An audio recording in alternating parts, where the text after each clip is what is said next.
एक पहली बात तो जितनी भी चीज़ें हैं हमारे सांसद और मोदी जी के द्वारा आती हैं उसमें कोई किसी बात में सत्यता नहीं होती।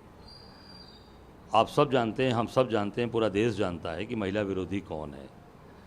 जो व्यक्ति अपनी पत्नी के साथ अपने साथ नहीं रख पाया, पहला नंबर तो वही हुआ कि भाई अपनी उनकी बीवी इनके साथ क्यों नहीं रही, तो महिला विरोधी कौन हुआ। शादी रहते हुए भी आपने अपनी बीवी को अपने साथ नहीं रखा तो महिला विरोधी कौन हुआ।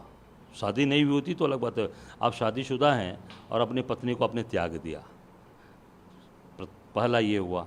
जो कोई अपनी पत्नी को, अर्धांगिनी को अपने साथ नहीं रख पाया, जो हमारे सनातन धर्म में होता है। दूसरा, बनारस में जहाँ के आप सांसद हैं, यहाँ पर लगातार बीएचयू में, काशी हिंदू विश्वविद्यालय में बच्चियों के साथ हमेशा अमानवीय कृत्य हुआ। आप देख सकते हैं, एक बच्ची के साथ आईटी बीएचयू की बच्ची, जिसके साथ 3 भाजपा के आईटी सेल के इनके नेताओं ने मतलब सामूहिक दुष्कर्म किया, वीडियोस बनाए और उस पर कोई कार्रवाई नहीं हुई। साधारण धारा मुकदमा लिखकर जब वो भी वहाँ के बच्चों ने सड़क पर उतरकर प्रोटेस्ट किया, कई दिन तक प्रोटेस्ट हुआ, उसके बाद उस पर मुकदमे लिखे गए और साधारण उनको धाराओं में उनको जेल भेजा गया। कोई उनके ऊपर न उनका घर गिराया गया, न उनका बुलडोज किया, ताकि उनको कोई एक ऐसी सीख मिले कि हम दोबारा ऐसा कुछ नहीं कर सकते, कभी जीवन में कुछ सोच न सके, डर जाएं लोग। जैसा योगी जी कहते हैं, इनके जो शिष्य हैं, मोदी जी के जो शिष्य हैं, वो बोलते हैं जो कि हम जो है मतलब लोगों को हमारा नाम लेते हैं तो कानून व्यवस्था वहाँ स्थापित हो जाती है। कुछ नहीं हुआ, उनको जेल भेज दिया गया, उपचार किए मध्य प्रदेश में जाकर, उसके बाद आए तो उनको केवल पुलिस के हैंड ओवर कर दिया गया और जेल में आराम से जेल में काट के शायद निकल के, क्या है मुझे नहीं मालूम, पर कोई कार्रवाई ऐसी नहीं हुई जिससे कि एक मिसाल बने। उसके पहले चलिए आप बनारस में, यहाँ जो मैंने सुना कि शायद वो महिला वंदन कार्यक्रम के इंचार्ज बनकर आए थे, पूर्व वीसी बीएचयू के गिरीश चंद्र त्रिपाठी नाम था उनका, उनके समय में बच्चियों के साथ क्या अमानवीय कृत्य किया गया था। वो बच्चियाँ सड़क पर बैठी, धरना दी, उनको बीएचयू हॉस्टल के अंदर महिला छात्रावास को लॉक कर दिया गया, बंद कर दिया गया था, याद होगा। वो बच्चियाँ सड़क पर सोईं, घाटों पर सोईं, वो जवान बच्चियाँ जो ग्रेजुएशन और हाई ग्रेजुएशन की बच्चियाँ, और उस पर कहीं भी कोई मानवता किसी ने नहीं दिखाया भाजपा के नेताओं ने, और वो सड़क पर सोईं, सड़क पर धरना प्रदर्शन कई दिन चला। संयोग देखिए, उस दौरान मोदी जी और योगी जी बनारस आए भी थे, उन बच्चियों का हालचाल नहीं लिया, उसमें नारी वंदन अभिनंदन नहीं किया, और एसपी जी ने रास्ता इनका चेंज करा दिया, रास्ता बदलवा दिया। उन बच्चियों से मिलने के बजाय मोदी जी रास्ता बदलकर भाग गए, रास्ता बदलकर भाग गए, महिलाओं से नहीं मिले, बच्चियों से नहीं मिले। उस जो बच्चियां सड़क पर सोई थी, आंदोलन कर रही थी, उनसे नहीं मिले, उसमें नारी का वंदन अभिनंदन उनको याद नहीं आया। आज उनको नारियों का अभिनंदन और वंदन, अब मातृशक्ति उनको ताकत दिख रही है। और उस दौरान वो बच्चियाँ किसकी बच्चियाँ थीं, वो किसके बच्चे थे? हमारे बच्चे थे, हमारे देश के बच्चे थे, हमारे राष्ट्र देश, हमारे कल की वो भविष्य हैं, जो वो टॉपर हैं, बीएचयू के स्टूडेंट थे, सब बच्चियाँ, केवल बच्चियाँ थीं। और वही इनका वीसी उनको अपने हॉस्टल्स के अंदर नहीं जाने दिया और उनको सड़क पर सोने में मजबूर किया। हम लोगों ने उसमें जो हो सकता था, हमारे एनएसवाई के लोगों ने जो भी हो सकता था, वहाँ के हमारे प्रोफेसर्स ने, टीचर्स ने उनकी मदद की। तो ये अब चुनाव आ गया, अब चुनाव में जब डर सताने लगा तो मोदी जी नारी अभिनंदन और वंदन कर रहे हैं, और ऐसे अपनी पत्नी को अपने साथ नहीं रख पाए। यहाँ बनारस के अंदर आपके, जहाँ आपका संसदीय क्षेत्र और संयोग से आप थे और मैदान छोड़ के और भाग के रास्ता बदल दिए, इससे क्या ये नारी वंदन अभिनंदन है या कायरता है? ये उन्होंने मंच से ये भी कहा कि मुलायम सिंह के उस स्टेटमेंट का भी जिक्र किया जिसमें एक बार उन्होंने कहा था कि लड़के हैं गलतियां हो जाए करते हैं, और उन्होंने दावा किया कि अब सपा के लड़के गलतियां करके देखें योगी की सरकार। देखिए, मैंने कहा ना कि पहले मोदी जी ने जो किया बच्चियों के साथ, उसमें देखिए ना अपने लोग उस पर क्या कार्रवाई किया। अब लड़कों की बात और बाकी बच्चों की बात, बाकी लोगों की बात छोड़ दीजिए, आप सपा के लोग, बसपा, कांग्रेस की बात छोड़ दीजिए। आपके संसद रहते यहाँ पे बच्चियों के साथ जो कुकृत्य हुआ, जो उनके साथ अपमानजनक, जो उनके साथ व्यवहार, उस पर क्या किया आपने? उसके बाद भी गिरीश त्रिपाठी को महिमा मंडित किया गया, बीएचयू से वीसी हटने के बाद भी उनके हायर पोस्ट दी गई या नहीं दी गई? आपने उस बच्चियों को अपमानित करने वाले, उन बच्चियों के साथ पूरी तरीके से अमानवीय कृत्य करने वाले व्यक्ति को आपने हायर ऊंची जगह पर जाके बैठाया। ये बच्चियों का अपमान हुआ या मान हुआ? ये आप देखो ना, अपने ही राज्य में आप कुछ नहीं कर, दूसरे की बात छोड़ दो।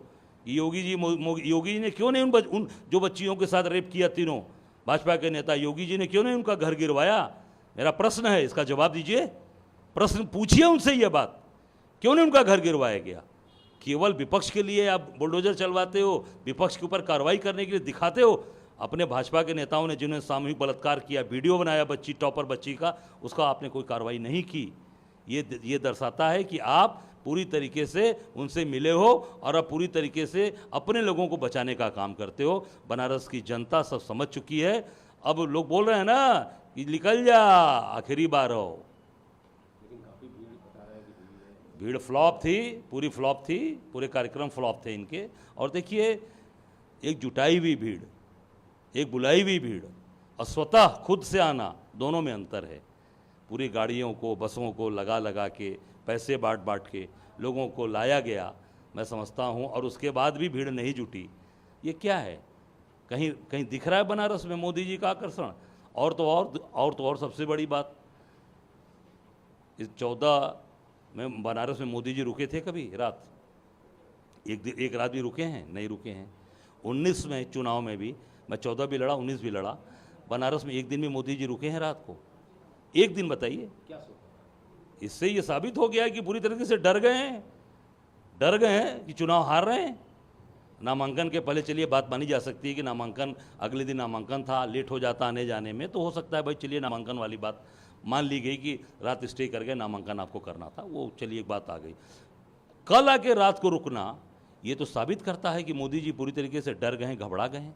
करें पहली बार नामांकन हमने बिना माँ के आशीर्वाद के किया, नहीं, गंगा माँ ने उन्हें गोद ले लिया। नहीं, देखिए ऐसा है, जो व्यक्ति समाज में काम करता है, जो व्यक्ति समाज में माँ मतलब हमारे परिवार में जितनी हमारी बूढ़ी बुजुर्ग महिलाएं हैं, वो हमारी माँ के स्वरूप हैं। जो हमारी महिलाएं, उनको हम बहन मानते हैं। बहन और माँ, हम जैसे मेरी माँ नहीं, मेरी माँ पहले चली गई, पिताजी भी चले गए, पर हमें आज उन बुजुर्गों का आशीर्वाद है, उन्हें हम पिता तुल्य मानते हैं। उन बुजुर्ग माताओं को जो आज समाज के अंदर जो आज हैं, उनको हम माँ तुल्य मानते हैं। माँ गंगा तो सबसे महान है, सबसे बड़ी हैं, उनसे बड़ा तो कोई नहीं है। पर माँ गंगा, अपनी माँ से भी झूठ बोला उन्होंने, गंगा मैया से भी झूठ बोला कि नाले नहीं है, बंद हो गए। माँ गंगा में जाके डुबकी लगावें, जाके 80 पर जहाँ पे फावड़ा चलाया था वहाँ पर डुबकी लगावें, वहाँ जाके माँ गंगा का आचमन करें। अपनी जो माँ, आपने कहा माँ ने गोद लिया, तो जो माँ ने गोद लिया, उस गोद ली हुई माँ का जल का आचमन करें मोदी जी, उस जल को पिएं, तो बिल्कुल मैं मानूंगा कि गंगा पुत्र हैं। गंगा जी का पानी पिएं, मिनरल वाटर नहीं, जाके गंगा जी का पानी पिएं जाकर। मैं समझूंगा कि वो निश्चित तौर से माँ गंगा के पुत्र होंगे। और माँ गंगा में जाके जिस दिन नामांकन किया, उस दिन केवल आरती किया और दिखावटी आरती करके निकल गया। माँ गंगा के जल का आचमन किया, क्या स्नान किया? माँ गंगा के स्नान करें जाके। और कहाँ? 80 पर जहाँ फावड़ा चला, जहाँ सबसे ज़्यादा अपने फावड़ा चला के सफाई की बात की थी, वहाँ जाके स्नान करें। नाला गिरता है, जाके स्नान करें, समझ में आ जाएगा कि माँ, वो ढका जा रहा है, उसको ढका गया है, फ्लोटिंग जेटी लगा कर ढका गया है। क्या है? पर्दा लगाया जाता है। 10 साल में अपने बनारस को क्वेटो बना दिया। जब आप आते हो तो चारों तरफ पर्दे लगाए जाते। क्यों पर्दे लगाए जाते? पर्दा हटाइए, बताइए मैंने कोई काम नहीं किया। जनता को ठग रहे हैं आप, जनता को। अब क्या, ये बाबा की नगरी है, यहाँ लोग बाबा विश्वनाथ अड़भंगी भक्त होते हैं, बाबा भोलेनाथ आशीर्वाद देते हैं। बाबा भोलेनाथ ने तो भस्मासुर को भी आशीर्वाद दे दिया था, भस्मासुर को भी आशीर्वाद दे दिया था, और भस्मासुर भी खत्म भी हो गया। तो आप देखिएगा, ये बाबा की नगरी है, बाबा की नगरी है। बाबा की नगरी में झूठ बोलकर और लोगों को के साथ आप केवल और केवल बड़ी बड़ी बात करके नहीं रह पाएंगे। बाबा की नगरी में साफ बात करना पड़ेगा। स्वच्छ लोग हैं, यहाँ के भोले लोग हैं। अब उनसे भोले की तरह बात करिए, भाई मैं 10 साल में कोई काम नहीं कर पाया, हाथ जोड़ के ढकवाइए मत। कोई अंधा नहीं है, आप पर्दा लगा के ढकवा देंगे तो लोग जानेंगे नहीं कि पीछे क्या नाला बह रहा है, गंदगी है शहर के अंदर। आपने सारे जो है कोई काम नहीं किया, सारी चीज़ों को ढकवा रहे हैं। ये बनारस की जनता इसको माफ़ नहीं करेगी। काशी की जनता सब कुछ जान चुकी है और उसको ढकवाने से काम नहीं चलेगा। उसको सही बात बताइए। अच्छा, चुनाव अंतिम चरण में चल रहा है, अंतिम बार यही हुआ है, छठा यहाँ एक बार होगा और 7वां यहीं पे है। अब क्या लग रहा है कि 400 के पार का नारा इनका अब क्लियर होता दिख रहा है? देखिए, ये तो बुरी तरीके से हार रहे हैं, बुरी तरीके से। आज अगर मोदी जी चुनाव नहीं हारते तो बनारस में रात को रहते क्या? क्यों रात रुक रहे हैं बार बार आकर? अभी आप देखना, अभी गली गली भी जाएंगे ये। क्यों? क्योंकि जनता जाग गई है। जनता इस बार अपने हक और अधिकार पे वोट कर रही है। अपने जो उसकी महंगाई है, कल इन्होंने गैस की बात कही, हमारे समय कांग्रेस में 400 का गैस था, आज आप 1100-1200 का दे रहे हो। आप खुद महंगाई स्वीकार कर लिया आपने ना कि महंगाई बढ़ी है। उन्होंने कोट भी किया कि कांग्रेस के समय का एक नारा था कि महंगाई डायन खाए जाते हैं। हाँ, कल कोट किया आपको, और आज जो है महंगाई। तो वही तो कह रहा हूँ कि भाई आप देखिए ना कि महंगाई किसके समय, हमारे समय में आम आदमी, आपके जो आपके स्टाफ होंगे, आपके जो परिवार के लोग, उस समय 2014 में जो लोगों को सैलरी थी उस सैलरी में अपना घर चला लेते थे। आज कोई घर चल रहा है? सब लोग परेशान हैं। कौन सा दाल 180 रुपये 90 रुपये किलो हो गई है, बच्चों की फीस चौगुनी हो गई, कॉपी किताब के दाम चौगुने हो गए। अब कोई भी चीज़ है सस्ती?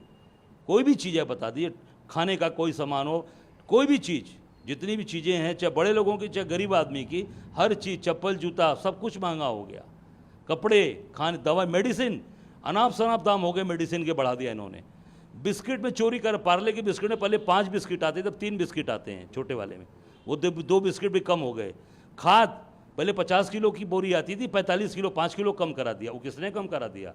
किसान परेशान है। बीज के दाम बढ़ गए, पानी की सिंचाई का दाम बढ़ गया, डीजल का दाम बढ़ गया, बिजली आसमान छू रही है। कहाँ कमी है? पूरे देश को तो बर्बाद कर दिया मोदी जी। अब क्या चाहते हैं? अब लोग अगर कटोरा भी लोग के बैठेंगे तो उनको भीख भी नहीं मिलेगी। आने वाला समय है तो अब निश्चित तौर से अब झोला लेकर चले जाइए, काशीवासियों का पिंड छोड़िए। बाबा की नगरी है, हम सब भोले हैं, हम सब लोग मिल के समस्या का समाधान करेंगे और अपने लोगों के संघर्ष करेंगे, लड़ेंगे।